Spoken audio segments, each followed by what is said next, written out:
Hi there, welcome to the Schwowin's Nest. My name is Sandra and I'm so glad you're here. I found this tiered tray, which is huge, at a garage sale. She was asking 10, I got it for 5, but look at how wonky it is. It's really not put together sturdily at all, so I'm going to take it apart and see if I can make it a little bit better. I was able to just unscrew all the metal poles and then I'm left with 3 of the pieces. Now, once I had this completely put back together, I think it's a little big. So I might just use the bottom tray for something different and go back and just fix it up to be a metal 2-tiered tray. But you guys will have to let me know what you think at the end, if it's too big or just right. I'm using these table legs that I cut down, and those are going to be the pieces in between instead of that metal rod. Now, when I first started out, it was all turning out good, but I think I would need a chunkier piece down at the bottom here to give it more stability. I drilled a hole in the bottom of the table leg and then I attached a bolt and just screwed it right into place. And you can see that it's holding here fairly well. I'm going to be using some of these dowel screws to attach the 2 other layers. I'm going to pre-drill into my table leg a little bit smaller than the dowel screw size, and that will be to give it a good grip when I get it in. I will need to use some pliers to actually get it in, but you don't need to put it all the way down. I'm going to then drill another hole into the bottom of the second table leg, and then that will be screwed in on the top portion of the dowel screw, with, of course, the tray in between. I've got the dowel screw in the second piece as far down as I need it to be. And now I'll just put the tray in place and then screw the leg into the other one. It's that simple. If you've never used these dowel screws, they are really handy to have and they give you a really secure hold. However, you can see how wobbly this tray still is. And that's one thing about galvanized trays that I've never been able to get them to be sturdy. I guess it's just the quality of the metal. I'm going to repeat the process for the top layer and then this portion is complete. I decided that I wanted some proper feet on the bottom tray, so I'm going to go ahead and attach these. I'm going to do the same thing. I'm going to pre-drill a hole, but this time I'm just going to drill a hole into the bottom portion of the tray and then just use a regular screw to attach them. I've got the pre-drilled leg underneath, and now I'm just going to take my drill and drill through the galvanized metal. It really doesn't take much to do this, but you do need to be aware of any of the little metal shards. So there I am going ahead and finding out where the hole is on my little spindle foot, and then I'll just use a screw to screw it in place. You can see how wiggly and wobbly this tray still is. So I'm pretty sure I'm going to need to have a much sturdier base at the bottom, or as I said previously, I might just leave it a 2-tiered tray. This wobble stuff just really freaks me out. And as soon as I started putting some of the heavier items that I had created for this, it really started to get tippy. So it's probably going to end up being a 2-tiered tray in the long run. These next 2 projects kind of go together. They're little animals. One is this beautiful little piggy bank that I found. Of course, his stopper is missing, but that's okay. I'm going to camouflage him with some of my folk art sheepskin chalk paint. I'm going to end up giving him 3 coats, and then I'm going to do something to hide that little slot on his back. I also got this little bird figurine, and it's a really great color. It's actually the same color as what I'm painting it with the sheepskin, but it just has that glossy finish to it. So giving it just 1 coat of the chalk paint will just dull it down and make it blend in with everything else I'm creating today. For the third coat of my little piggy bank, I wanted him to have some texture, but I didn't want it to be the baking soda texture. I didn't want it that much. So I'm just using a makeup sponge and I'm dabbing on the same color paint, and that gives it a very subtle, grainy kind of look. And I really like how it turned out. And if you haven't tried that yet, give it a shot because it doesn't always have to be the baking soda or the baking powder or talc or whatever kind of techniques are out there. You can achieve some texture just by using different sponges and brushes. Since the bird had a nice little circle there, or a little hole, I guess that would have been for a tea light, but I decided to add some of these really soft greenery pieces, and I'm going to add some of the little tips of this yellow bush. Not a ton, but I just want to glue that in there and make him look really pretty and delicate.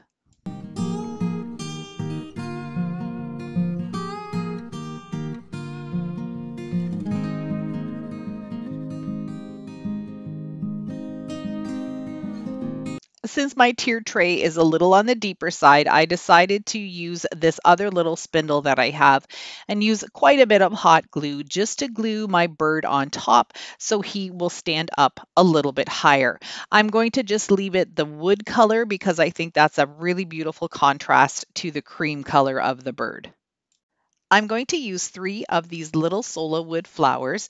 They come in a pack of 50. You can get some of these separately as well, but I want to give a shout out to my sweet subscriber Pam who sent me a bag of 50 of these minis. I just love solo wood flowers and I'm very sad to say they are no longer shipping internationally. So those of you who live in the United States, please go and get your solo wood flowers. If you do that, get them from the link I have in my description box because I do get a tiny little bit of commission on that and it really helps me support my YouTube channel.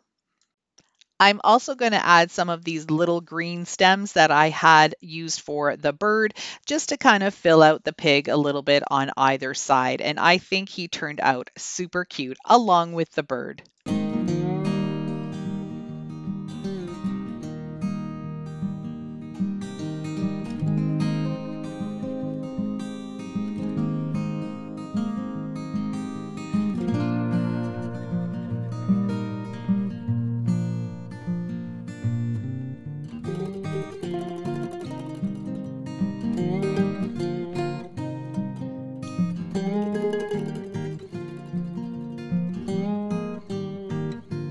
If you are new to my channel, welcome. I'm so glad you decided to click on my video.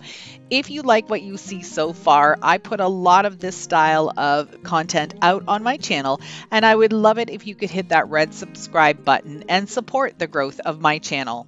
For those of you who are subscribed and consistently watching and supporting my channel, thank you so much. I truly appreciate each and every one of you. This project is just using some items that I had in my stash. This is a little chalkboard sign, and I'm going to make it stand up by gluing 2 of these tumbling tower blocks on it, and that will just help it to stand upright. These are larger tumbling tower blocks. These are an actual game that I found at the thrift store, so keep a lookout for these blocks when you're shopping at the thrift stores. You can also find these fairly inexpensively at Walmart.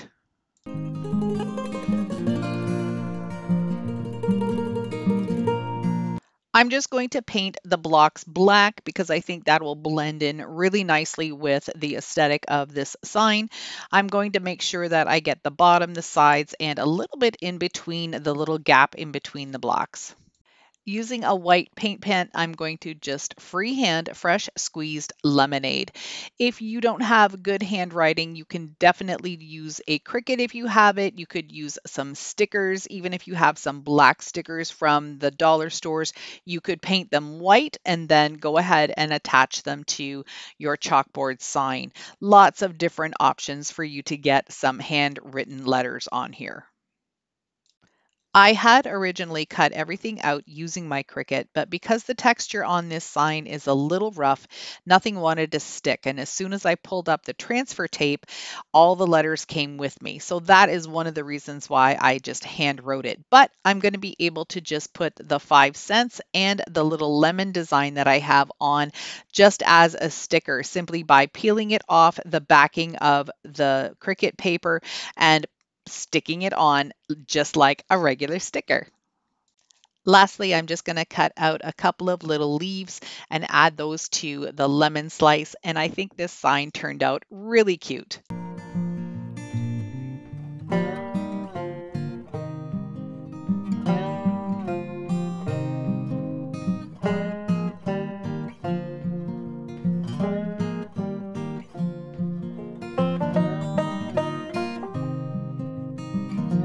I wanted to add a coffee mug to the tiered tray and a lemonade jar. So I'm going to start off by just painting this coffee mug. Now, this is something that had been used lots in my house. Whatever design was on it is gone. I can't even remember what it was. So I'm going to give it a couple of coats of the same sheepskin folk art chalk paint. I did use my Cricut to cut out the words "Be the Sunshine" in black, and I'm going to go ahead and use some transfer tape to put it on my mug. The mug dried overnight, so the paint is really cured and has no dampness to it at all. So I was really excited to be able to pull it off and not get any of the paint peeling up with it. I did also find that the most recent brand of contact paper that I'm using from the dollar store, this is a Duck brand of contact paper, and it really is a good quality contact paper, and I love it for my Cricut. I'm going to put a yellow vinyl sun on the back of the mug, and then I'm going to use the little rays that came out of the sun that were also cut out as little designs to put around the sun, around the sunshine words, and also on the handle.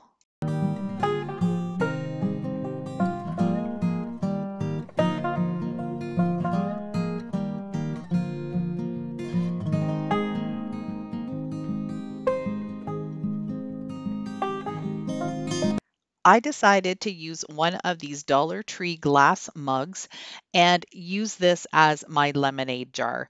I cut out some lemons and some leaves using my Cricut, and I'm going to go ahead and just add a couple to each side to dress this up. Then I'm going to do something that I have been wanting to try for a really long time, but have never gotten around to it. Can you guess what that might be? Stay tuned and I'll let you know in just a sec.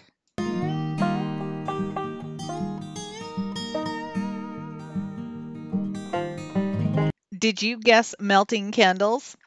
Yes, I have been wanting to do this method for a really long time. I just never had the nerve.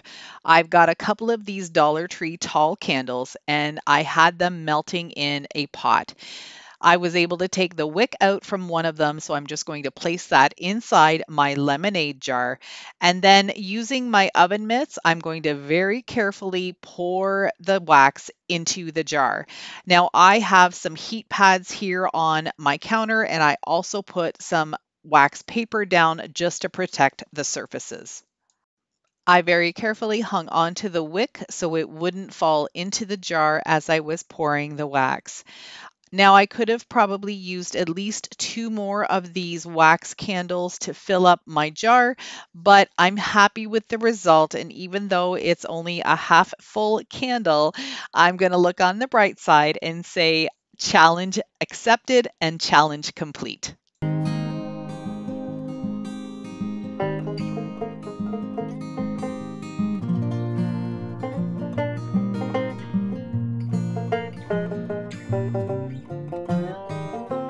For this project, I had 2 of these glass globes left over.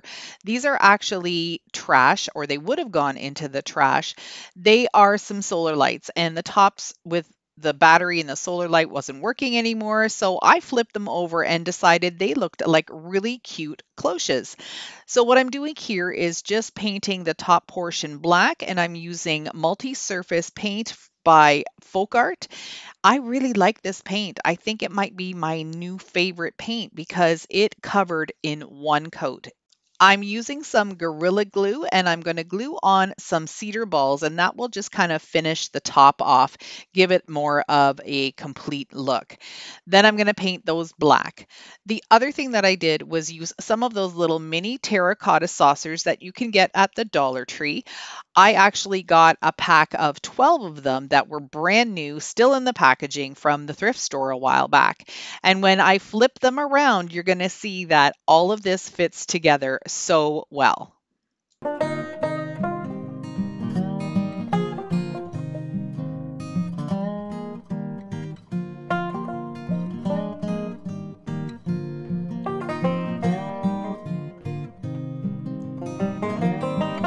This little squeeze bottle came in a pack of 2 at the Dollar Tree. I decided that I didn't like having to mix my paint all the time. What I'm doing here is using a watered down burnt umber as a stain on these little wood pieces. Now I do have some antiquing wax, but I didn't want to waste it on these tiny little pieces. I wanted to save that for my bigger projects. So I decided to mix it half and half into this little squeeze bottle, and it is so more convenient than having a jar that you have to open and close all the time. Of course, this probably will give me a little bit of trouble because of the little opening on the top, but I just thought it was so much more convenient and less messy to just be able to squeeze out the little bit of paint that you need and apply it to your project. So if that helps you out, I'm glad. If not, and you still like the jar method better, that's totally fine. For the inside of the tray, I'm going to be adding this scrapbook paper. It's lemons and limes with whole lemons and slices. You can see it down in the right-hand corner there. I'm just going to put it in using a glue stick. I did have to cut a little section of paper first because it wasn't quite long enough, but you won't even be able to see that seam once I'm finished. I thought it would be fun to use some Scrabble letters to spell out squeeze the day. So that's what I'm doing here. I'm just going to hot glue them on to the back, and then I'm going to add some leaves and lemons and a little bit more embellishment to finish off this project. I thought these leaves looked a little bit like lemon trees. They're kind of nice and pointy. So I'm going to add a few of them along the side here, and that's going to hide that seam that was there from the paper. Then I'm going to add a lemon. I'm going to add some little white flowers, and these are these little wax flowers that I picked up at the Dollar Tree a while back. And then I'm going to add a little bit more of those softer green leaves just to give it a little bit more texture and dimension.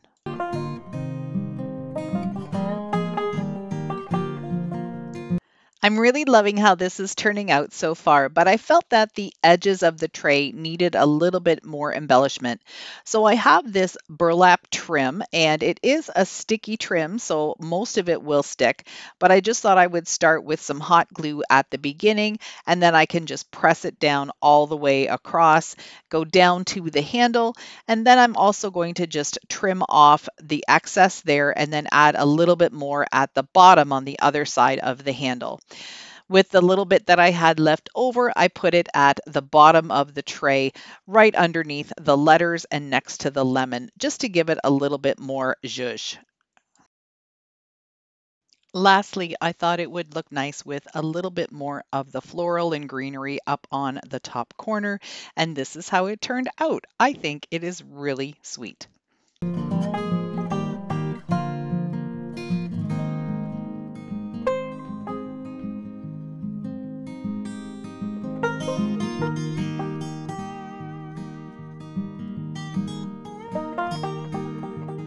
This last idea isn't really a DIY. I found this cute little basket at the thrift store, and I thought I would just add some of these little yellow and green florals into it. And then I'm also going to add a couple of lemons with some extra little lemon leaves, and that'll just act as a nice filler for the tiered tray.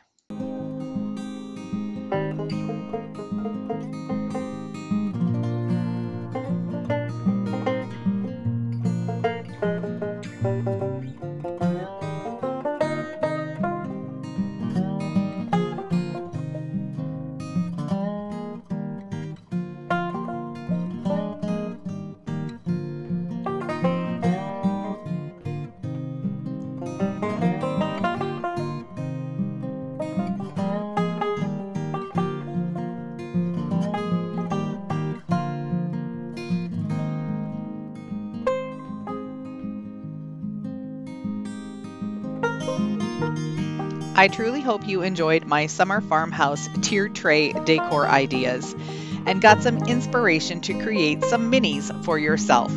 I had a great time creating these. I really love making little minis. If you enjoyed the video, please give me a thumbs up. That gets me noticed more on YouTube and it helps my channel grow. Make sure before you leave you hit the subscribe button. That black arrow will tell you exactly where to click. And if you want to get notified every time I upload something new, hit the notification bell and click all. Thanks again for watching. Bye for now.